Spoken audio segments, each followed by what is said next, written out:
All right. Um, my name is Harrison Turner. I am a consultant working for NDOT with the traffic calming program. This is the neighborhood street traffic calming program for Stonewater Drive at 6 o'clock on January 3rd, 2024. So Happy New Year, everybody. Um, so with that, we'll go ahead and get started. If you have any questions while we're going through the presentation, feel free to speak up and I'll try to answer them as we're going. You can also drop them in the chat. Or if you prefer, we do have at the end of the presentation a slide for questions, and I can always go back and go over the concept and the program itself at the end as well. I'm happy to do that. So the way the slideshow is going to work is we're going to give a brief overview of kind of what the program is, how Stonewater Drive got selected, and then go over a concept of what we're planning to do on Stonewater Drive to try to get the street down to a more reasonable speed for all the users. So I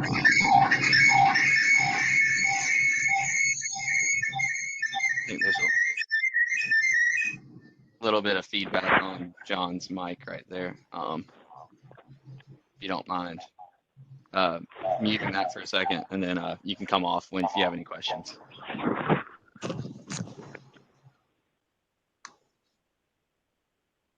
Perfect. Okay. All right. With that, we'll go ahead and get started. So, like I said, the Stonewater Drive. All right. So first, we'll start with what is traffic calming. So the Neighborhood Streets Traffic Calming Program, it focuses on residential streets. We want residential streets, not big highways. Neighborhood streets is really where we focus our efforts. And then we want physical solutions that encourage lower speeds over a significant length. We don't want just one little block. We want a good breakaway street segment. Sorry, I'm getting a little bit of feedback. If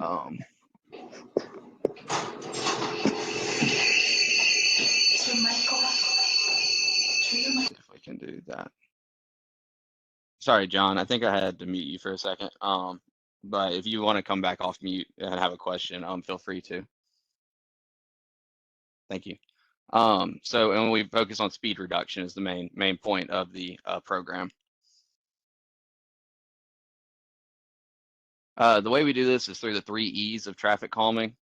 The first one is education. That's things like this meeting and different outreach things through NDOT and other public entities, really educating the public on how speed really affects the safety of the streets. The second E is enforcement.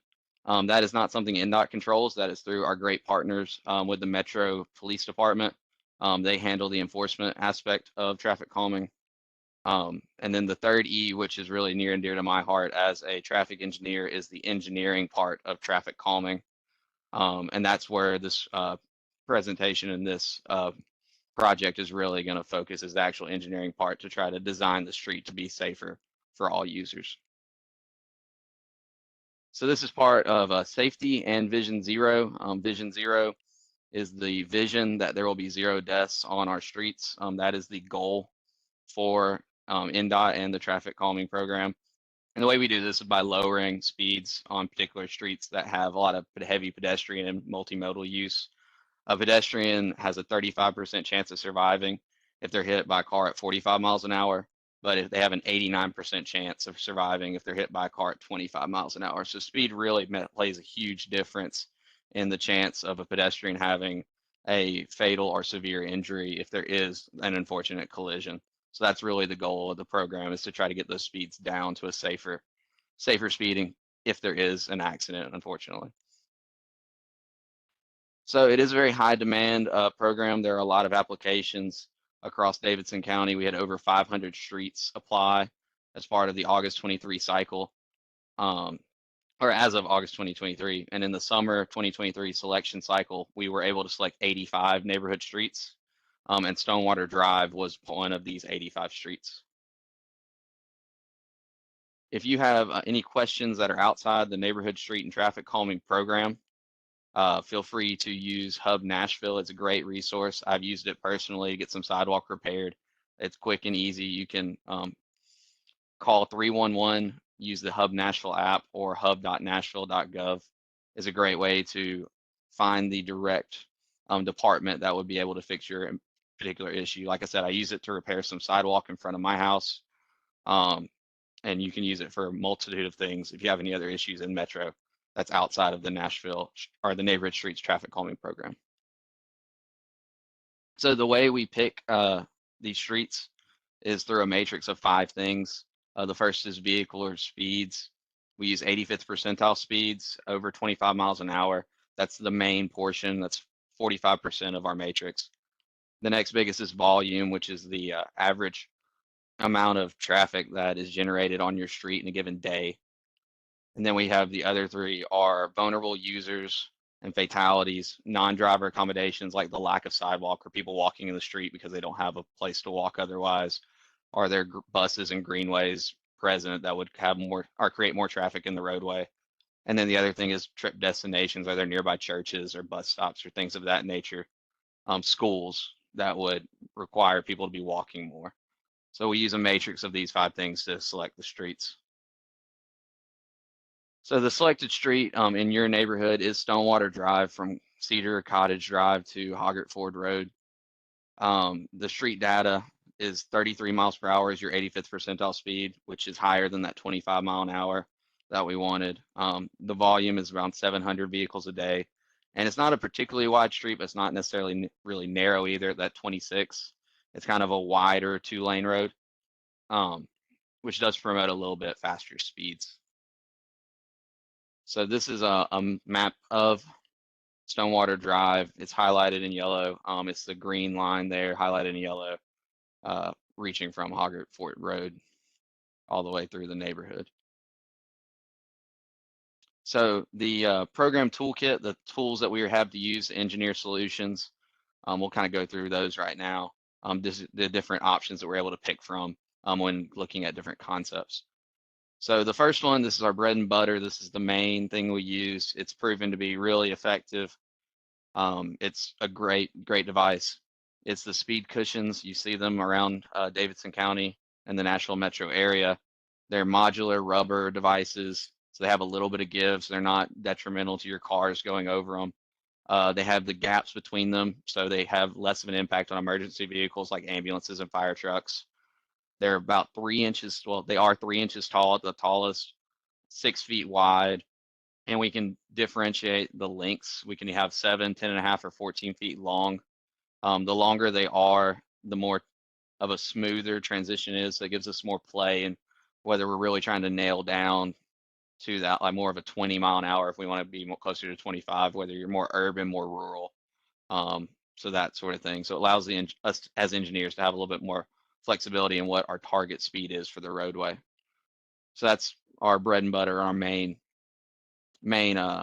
tool that we use as our neighborhood street traffic calming program. So the next tool we have is the speed tables, very similar to the speed cushions, modular rubber devices, 3 inches tall. They are 21 feet wide on average. We can make them a little wider if the street is wider. Then they're 14 feet long. We do use these on occasion, although we do prefer the speed cushions in most aspects because the speed tables don't have the gaps for emergency vehicles. But they are still a good tool that we use in specific instances. And these vertical measures, the tables and the cushions, they have a great measured result. They have reduced, these are actually stats from Davidson County. They've reduced the 85th percentile speed on the streets we studied. We picked 6 at random, from 37 down to 25 on the 85th, and they got the average speed down from 31 to 22. So you're looking at around a 10 mile an hour reduction with these vertical measures, getting it down to a safer speed for multimodal users and for vehicles as well. Other options we have in our toolbox are the radar feedback signs that you place underneath the speed limit sign. They provide a constant feedback so that drivers are aware of how fast they're going. And then we have seen that they have a reduction about 6 to 7 miles per hour in their installations. They're also a good option if we have a hill or curve or something like that that we're not able to put in a vertical measure. They're a good resource for us to have. We also can do narrowing, such as pavement markings, like adding those white edge lines. Um, those are very good at kind of making the road look a little bit narrower to the driver, making the driver feel a little bit uncomfortable when they're driving with the narrowness of the road, so they slow down a little bit more and pay more attention to what's around them. So that's a good device to have, trying to make the driver feel like the road's a little bit more narrow and they need to slow down. Another thing, very similar vein, is the bulb outs and the chicanes. They do the same thing by making the driver more aware of where they are and trying to stay in a lane, as the chicane will have some horizontal deflection and the bulb out will really decrease the roadway width to the driver's eye. So those are also good options that don't necessarily change the lane configurations, but do narrow it down and slow down the traffic. And then we also have traffic circles that we can implement in larger intersections, which is also on the horizontal deflection. It makes the car deflect a little bit, which does in turn slow it down. So I'll go through the actual proposal, our proposed traffic calming measures for Stonewater Drive. This is going to be 2 slides here. So the first slide is up near Hoggart Fort Road. There are 2 stop signs there, so we've got 2 cushions proposed between the stop signs, and then 1 cushion just south of Riverwood Village Boulevard. Yes, is there a question? Yeah, no, I mean, so it's a speed bump? Speed cushions, but yes. So I'd like to know, how did this meeting come about? Where did this originate from? Who? Yes. How so are we here? That's what I'm asking. Absolutely. So we have that the actual timeline in a couple slides, but I can say that this was an application by one of the residents on Stonewater Drive. Applied for Stonewater Drive to be a traffic calming project, and then we put it in that matrix, that prioritization matrix, with all the other applications, and then selected the ones that we deemed the most needing of traffic calming based on that criteria that I went over a little bit ago. And I'd be happy to go over that again. So do we know who that resident was, and out of how many people who live on Stonewater, one person said we need something, and now all of a sudden everyone would have to live with what one person wants? No, that's not exactly correct. So there was one resident that applied. That is all that needs to happen to apply. I do not know if it was one resident or multiple, but at least one applied.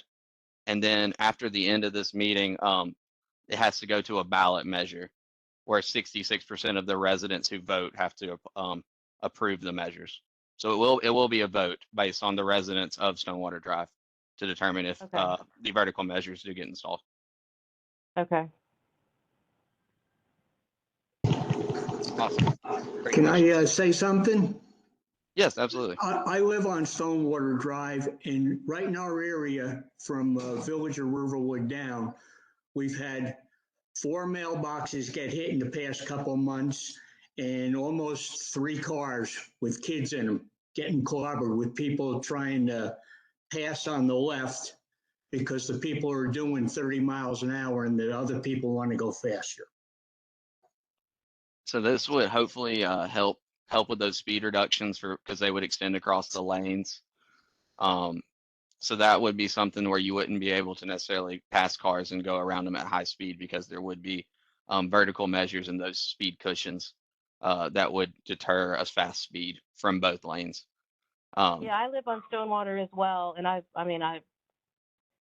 never seen people going around people, like, and passing illegally to get around. So I've never seen such a thing, but we all have our different experiences, so I can't say someone hasn't seen it, but I'm just saying I haven't seen it. Absolutely. I personally cannot attest either way. I don't live on Stonewater Drive, so I can't say one way or the other if that is a problem. I do know that there is a 33 mile an hour 85th percentile speed, which is higher than we would like to see for a residential street. And this is the proposed calming measures that that NDOT has come up with to try to get that down to a safer measure. But like I said, this is up to a ballot for the neighborhood. So we'll keep moving forward, and we'll go through the process, and hopefully that'll answer a couple of these questions, and then Okay. we can come back and talk about the details. Perfect. All right. So like I said, three sets of cushions on this stretch, and then there are six sets of cushions. That's a tongue twister. Coming Mhm. down as you go around south towards Cedar Cottage Drive. We try to space those at around 500 feet between the cushions. That is enough space that it doesn't allow cars to really accelerate up to get up to out of that safe zone, but also is spaced enough that you're not having to just go over them, back to back to back to back to back to back without really getting a break. So that 500 feet is that nice safe zone that gets speeds down into that 25-mile-an-hour range. That's per engineering studies that kind of say that's what we need, and then also based on what we've done internally with NDOT. So that's how we got to that number. It's 9 total sets for the stretch. This is a pretty long stretch of almost a mile, so that works out. And then you do have the 2 stop signs that also help a little bit. So moving forward, this is that schedule that I was talking about. If you can see it. So it started with an application where residents apply for streets. There are 2 cycles per year, a summer and a winter. Once the street has an application in, we do that data collection and prioritization process that I mentioned earlier with the matrix of the 5 variables. Based on that, we select a certain number of streets. We were able to do 85 for this selection cycle. And then we have the first neighborhood meeting after we develop a concept for what we think really should happen for the street. That is this meeting. So we have a neighborhood meeting with all of you to go over our concept, get feedback from y'all about what you want to see, what you don't want to see. And then we can kind of describe the process as part of this meeting.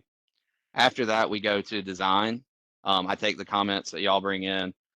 We go and do field reviews, more engineering analysis, really nail down the design. And at that point, if y'all would like, we can have a second neighborhood meeting where I can go back and show you the design. Or if y'all are good with what we have right here in the concept, knowing that it may change slightly as we kind of fine tune it, we can go straight to an online ballot. The online ballot is a 6-week window for voting. Everybody on the street does get a ballot, and it is 66% of the people who vote have to vote yes for the design to move forward and us to go to construction. So just to give you some timelines on all of this, the prioritization and selection process takes about 2 months from the application. We schedule about 1 month for this meeting to get everything scheduled and put together. And then the final design usually takes us about 2 months. And then if you want to have the second meeting, that would be another month. If you don't want to, you can go straight to the online ballot, which is a 2-month process because it's 2 weeks to get the ballots out and then 6 weeks for voting. And then once we go to construction, we do have a significant backlog currently. This is a very high demand program. So we do have a lot of projects in queue right now, and we're still trying to get over some supply chain issues from the recent pandemic. So it does take about 8 to 10 months once we get the online ballot of yes to go to construction, assuming the online ballot does pass. So that's the current schedule and the program flow chart. So the online ballots that I talked about, yes. Do we happen to know how many neighbors are on this call right now? How many are participating in this call? I do not. So with me presenting and having the chat up, I can't actually see how many are on the call. Got I it. can flip through real quick. It looks like we've got probably 12 or so people on the call, Okay. including your council member and then me and Dylan from Kimley Horn, who are NDOT consultants. So probably 9, I think 9 residents are on the call currently. Yeah. So as far as that 66 approval rating that has to go through, what is the process of that? Does it have to reach a certain number, like a certain number of votes has to come in general, or just 66% approval of whoever vote? It's 66% of whoever votes. So if there's 3 people that vote and 2 say yes, that passes. If there's Thank you. 100 people that vote, then you have to have 66 of the 100. So Because I know the Village of River, with the way the documents, the HOA documents read, in order to approve something, a certain number of residents in total have to agree, and they can never get to that number. So I'm trying to figure out how that is playing into a vote that's going to affect the entire neighborhood, and yet only potentially three people could, like you said, only 3 people could potentially vote and pass something that the entire neighborhood may not want, because we're tied to our HOA documents, meaning we have to have a certain number of people voting in general in order to pass anything, as I understand it. gotcha. Unfortunately, I don't have a lot of experience working directly with the HOA. That seems like a so yeah. So I don't have a bunch of experience working directly with the HOA. We're part of the NDOT traffic calming program, which is purely for metro-owned streets.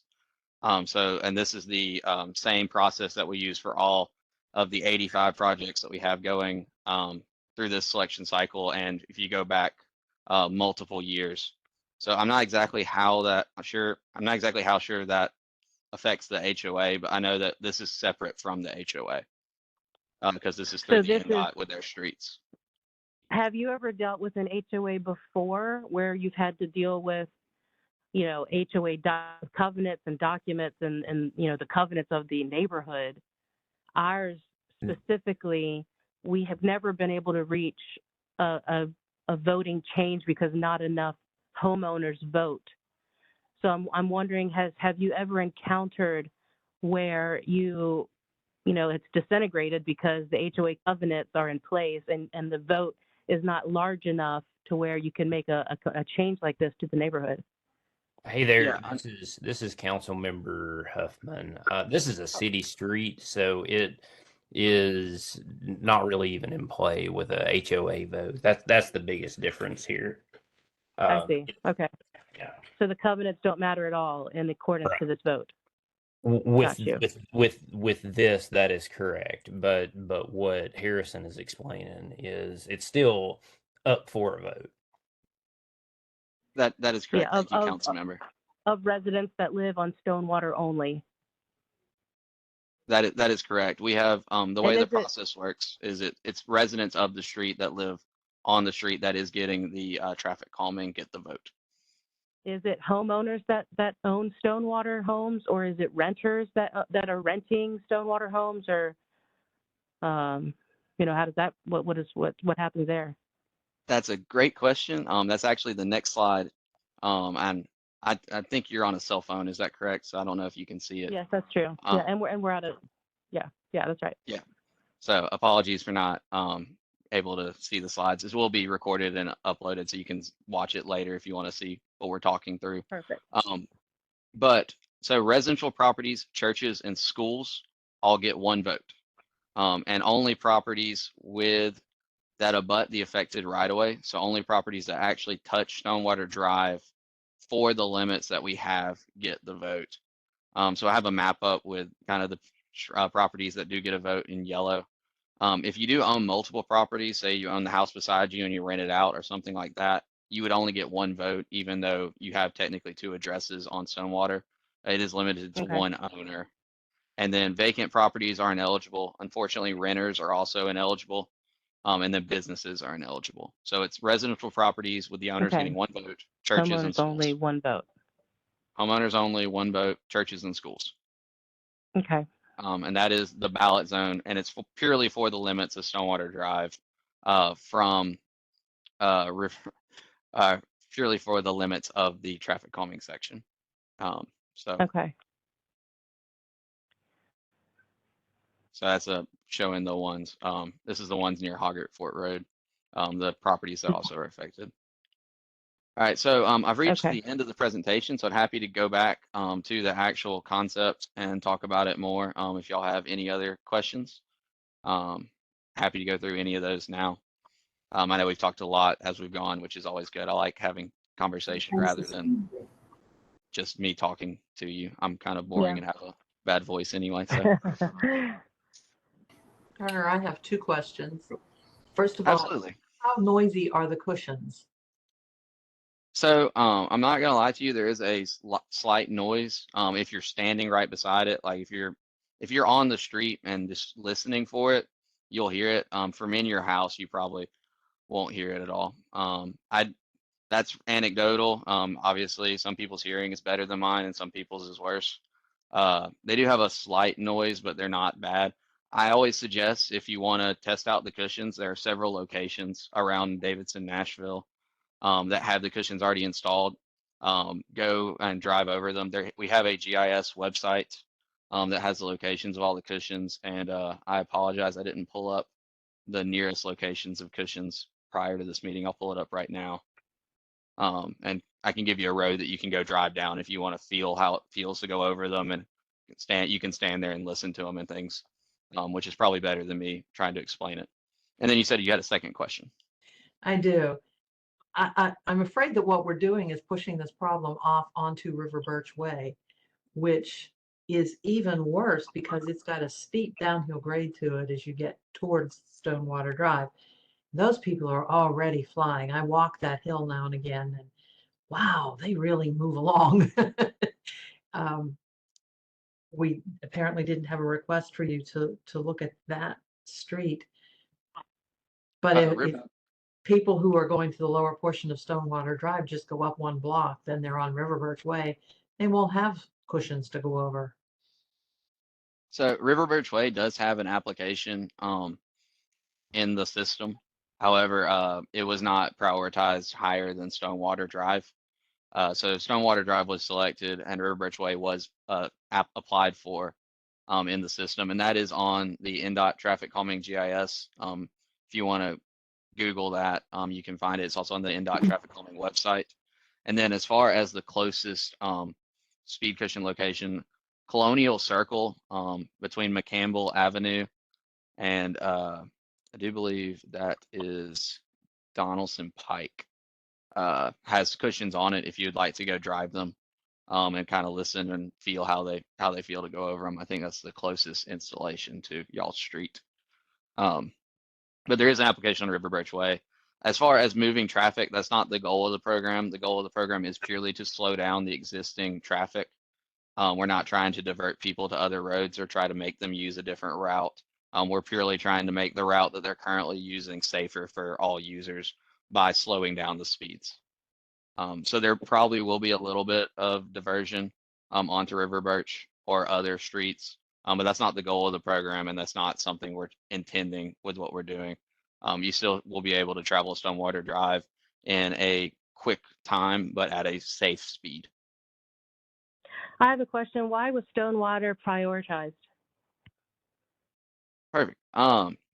So it was high enough in our prioritization matrix between vehicular speeds, volumes, vulnerable users, injuries, fatalities, non-driver accommodations, and trip destinations.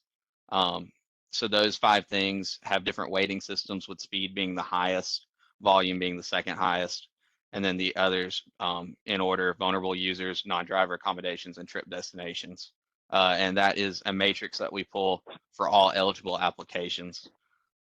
So we go out and send our consultant out there to collect counts and volumes and speeds, and then we put all of that together in a giant matrix and prioritize all of our applications. And Stonewater was lucky and unlucky enough to be selected based on those criteria. So someone's already been out and what's the word? Did an account of collected data. That's what I'm looking for. Yeah. Yes, we collected counts. Yes, we collected counts. That's how we got the ADT and the 85th percentile speeds. And how did you collect? Was a person standing there, or did you set up a machine? So we have a sub consultant that does have equipment that they use to count the speed or count the streets. Sometimes it's like through a camera, sometimes it's through traffic counting tubes. I don't exactly know which one they use for this particular street. They use, but we have. They use the tubes. I would walk my dogs back there, the ones that would go under the street there. Okay. Thank you, Yeah. council I member. see. Mm-hmm. Yeah. And that's Okay, and reliable. Yeah, go ahead. oh yeah, so tubes. I didn't even know where there was such a thing. Did the same person request Stonewater and the main drag coming in Village of Riverwood, the Boulevard? I don't have who applied for Stonewater in front of me. Typically they attend the call. I'm not sure if they were able to get on or not. But I don't, yeah, so I don't have that exact data in front of me. I can go back and look, but not exactly sure at this moment. Is there any record of accidents on Stonewater that is bringing attention to this? Let me check real quick. I think there was one pedestrian injury that we were able to find. You know what year Which that would was? account in the matrix. I do not. I just have a total. I'm looking at the prioritization currently, which is just basically a matrix of numbers. Will that But information like, come out when you know, at the end of the call, when you give all the other information out? Will that be part of that information? so what we provide as far as information from this call is this presentation, which does have the street data on it. It doesn't include fatality record or injury records. But it does include the street characteristics, which are the main portion, the speed and the volumes. And then you'll have a PDF of the concept as well, which will be online and available. Okay. And then how are these speed cushions or bumps? How are they being paid for? Or how Perfect. would they be paid for? Yeah, so that is NDOT. It has a dedicated budget for neighborhood street traffic calming program. They have ordered a number of these speed cushions and continue that. So they try to keep them in the warehouse. And then we have money set aside with on-call contractors set up so that we already have contracts in place that they can come in and install them. So NDOT has dedicated funding for this program. To be Are you? specific, it's about 4 million a year to all across Metro for this. Yeah. Are you required by law to notify every Stonewater homeowner? So we do send out a meeting one mailer to every eligible applicant, which is every eligible voter, which is every resident of Stonewater Drive within the limits. And then we also send a ballot to everyone, which I do think counts as us notifying per the Metro code of every resident on Stonewater. So we send them a minimum of 2 notices, and then it's also posted online. Well, they should get a minimum of two postcards in their inbox or mailbox, and then if there is a second meeting, they would have a third as well. So you'll get a Okay. minimum of 2 notifications. So there's a lot of homes in Village of Riverwood that are rented out, and so what steps are you taking to contact the actual owner of the homes, rather So than just sending it to the home where it may be a renter receiving these notifications?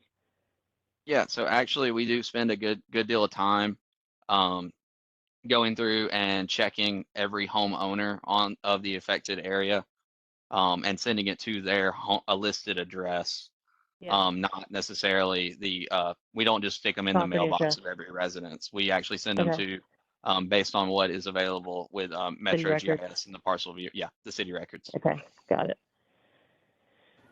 According to your proposed cushion proposal map, it appears that some of the cushions may be like right in front of our driveway. How will that affect how we get in and out of our driveway? Great question. We do have we have a bunch of standards we have about where we can place cushions, particularly in respect to driveways, intersections, stop signs, that sort of thing. So we will not have a cushion directly in front of anybody's driveway. There are minimum distances that we have to be away from driveways. This is a very, I'm going to go with fun stretch As far as driveway density, the driveways are very close together.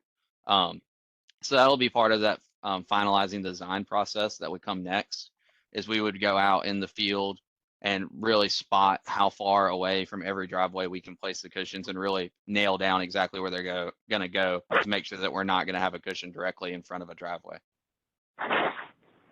Thank you. How many speed limit signs are on Stonewater Drive? We've lived here since 2012, and I honestly thought the speed limit was 35. I don't even know where one is. That is a great question. I do not have an answer for you.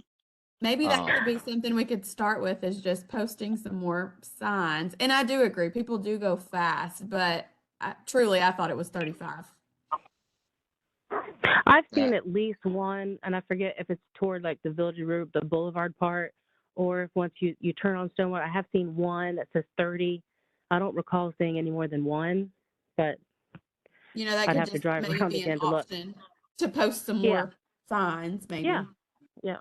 That's a great suggestion. I'll definitely put that in as part of my when we go through all the different feedback from this meeting. That's definitely something we'll consider, is if we can add some more signage. We don't want to over sign, because then people will ignore them, but if we definitely can look at adding a few more, especially with all the turns and different driveways and things, just to make it a little more visible. So it's definitely something we can consider as part of the final design. That's a great suggestion.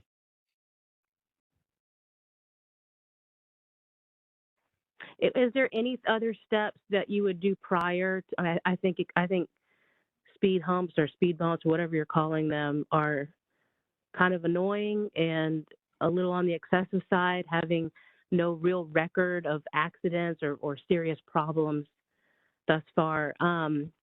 Is there another step, like a speed limit sign, another step that you could do before, putting in speed bumps? Yes. So going through the kind of tools in our toolbox. So the things that we can do that aren't vertical measures would be those radar feedback signs, which would correlate very well with adding speed limit signage on the street. We also have some narrowing and pavement markings we can do, which would kind of narrow it down and make the speeds a little lower, just by making drivers pay more attention to where they are in the lane. And then there are some bulb outs and chicanes that we could do. Those are difficult with on-street parking, but with the driveway densities and things, those would be a little bit more difficult to implement. At least the chicanes, the bulb outs, we could potentially look at. So there are some options that we can use that aren't vertical measures, but vertical measures are what we have, that we really have good hard data that it slows speeds down to that safe zone. These other measures, while they do slow speeds down, don't do it to the degree of a vertical measure like a speed cushion. So that's why we typically like the speed cushions more. But I know there is some, they are kind of annoying to drive over if you have to drive over them every day. So I understand that that concern. So there are other tools. What is a chicane and a bulb out, if I said that right? Yeah, so happy to go over those. So a bulb out is when you stripe around a corner of like an intersection, and you can add like some where they're vertical delineators is the technical term. They're those white posts that you see like in bike lanes. You can add those in if you want to. You don't have to, but typically it's with striping where you make the intersection feel really narrow and make the turn a lot sharper, so a car has to go a lot slower to turn without getting running over the striping. And then a chicane is when you take the lanes and you stripe them to deflect horizontally, so they move over to the right and then move back over to the left. Typically, you do this with on-street parking, so that way a car has to veer a little bit to the right, and that makes them slow down to stay in the lane, and then they can stay at that slow speed to try to stay in the lane again. So it makes the driver pay more attention and go slower by adding some horizontal deflection, is what a chicane is.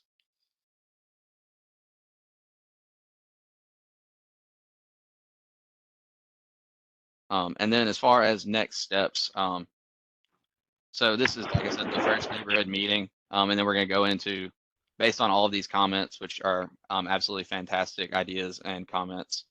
We'll go and do a design, really refine it, look at other options, maybe some striping options and some added signage.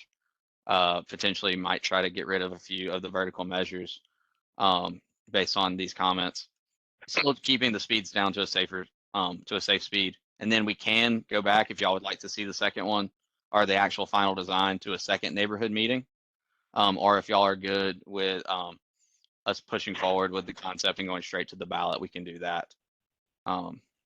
Yeah, if you're going back with comments, I mean, I would like to say, I think speed bumps, speed humps, speed cushions, whatever you want to call them, are quite annoying. I've been in places where they have them, and it's just annoying.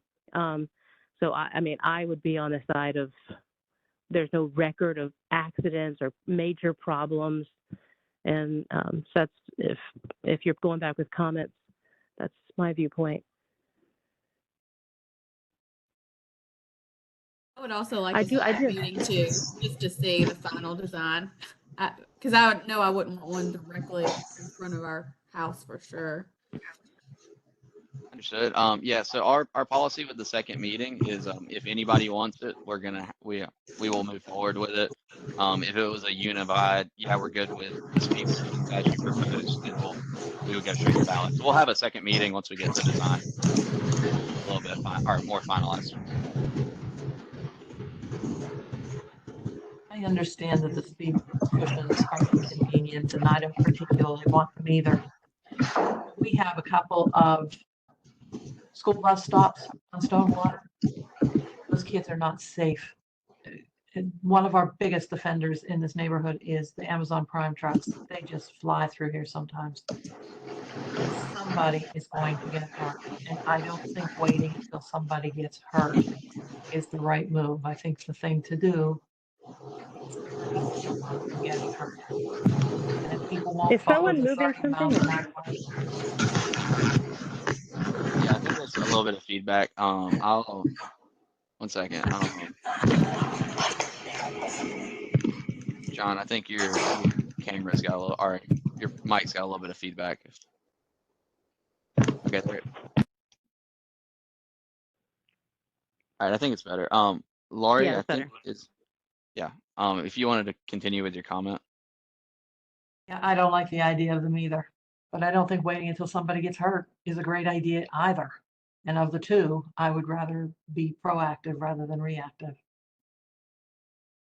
Thank you. That's a great comment, and that's in line with that Vision Zero that I talked about earlier with 0 deaths on our streets. That's by being proactive.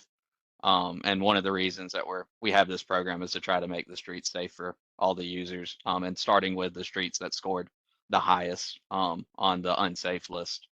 So that's why the street got selected. But this does go to a ballot and is up to the residents of the street at the end of the day. So based on what I'm hearing, we'll move on with the design, include these comments, try to make it as minimally annoying as possible to all the residents while still getting the speeds down. Maybe looking at subbing out a couple of the cushions for some alternative measures, and then come back with a final design at the second neighborhood meeting where we can really flesh out a lot of the details. And we can move forward at picking the neighborhood meeting once we get that design finalized. And that'll take us about a month or two to really go through and hone in all of the engineering aspects, because there are different things we have to look at and make sure that we're checking all the boxes as we're moving forward with this design. So any other comments that we have? I know that y'all have all been great and really appreciate everybody being here. But yeah, happy to answer any other questions that we have. I do have another question. It's about the traffic light at Dodson and the Boulevard. When we first moved in the neighborhood, it was a stop sign, and there's minimal traffic on Dodson Chapel Road. How and why did a stoplight ever get put at that intersection? So that is not actually my project. So I don't have all of the facts and figures behind it. to give you an answer on why this particular stoplight was introduced. I can tell you, as a traffic engineer that has proposed stoplights in other locations in my career, there is a giant list of warrants that you have to satisfy to be able to make a stop sign into a signal. Now there is some engineering judgment in the warrants based on safety, speed, and sight distance, that sort of thing. But there is a list of nationally published warrants that you have to abide by whenever you're putting in a signal. So I can't say anything about this particular signal as it wasn't one that I put in, but I can say that there is national guidance that is followed when signals are installed. Yeah, because again, that was another thing that was done in the neighborhood. The stop sign was completely, it did its job. There were never any accidents that I ever knew of. You would pull up, usually no one's coming, and then you would go. Now you pull up and you sit there, no one's coming, and you sit there, and it's like, who did this and why? So I feel like it's another thing similar to the speed cushion. It's going to be who did this and why. Yeah, so as far as the stoplight, I can't actually answer that one just because it wasn't me. As far as these speed cushions on Stonewater, so at the end of the presentation is and I'll slide to it, is the Nashville traffic calming email, which is NDOT TrafficCalming.Nashville.gov, and then my personal my work email, which is harrison.turner@kimley-horn.com, HARRISON TURNER @KIMLEY-HORN.com. So if you have any, HOR. yes, that Kimley-horn.com. I'd like to wait. Is it horn with an E? No E, No E? HORN. Okay. .com. Got it. Thanks. Yeah, and that is my personal work email. Feel free to send any questions about the project my way, and I'll be happy to answer them along with our great partners at NDOT. Thank you. Yeah. I have a go ahead. comment, please. Absolutely. Yeah. So I believe that Metro required Beazer to put those traffic lights in order for the roads to be turned over to Metro. Cool. That's a good thing to know. I can't confirm that Right. because it wasn't my project, but Sure. that's a great comment. Thank you. Another thing Go ahead. I'd really like to see is a crosswalk on the intersection of the Village of Riverwood Boulevard and Stonewater. There's lots of people that walk dogs across that intersection, and with the median in the middle of it, it's very hard to see who's coming. And I know in Tennessee, the cars do not have to stop unless there is a crosswalk there. So Riverwood Village Boulevard and Stonewater? Yes. All right. So I'll look into that as part of this project. Thank you. We do some striping. Not necessarily sure how many crosswalks we do, but I'll look into that and see what we can do there. I do believe that is a stop controlled intersection. There's a stop on Stonewater. Stop on Stonewater, that's correct. Right. And also our neighbor right next door has had his mailbox plowed over twice in the 10 years that we've been. So that's, that there's 2 accidents right there. And there could have been children out on the sidewalk the day that those mailboxes were taken out. That's good to know as well. A lot of the smaller accidents don't hit our records, but that's good to know as well. Like you said, we're trying to be preventative of injuries and fatalities on our streets. So and just one more absolutely. last. I actually rode over those speed humps over on McCampbell right before I signed into this meeting, and they're really not bad at all. They slow you down. They're not horrible. Thank you. That's a great comment. Like I said, they're our main tool because they are effective at slowing down vehicles, but still allowing cars to get from where they're going or where they're coming from to where they're going in an efficient manner. So that's why we like them so much. Thank you. Thank you. Any other questions, comments, concerns with the proposed concept before we move on to refining the design?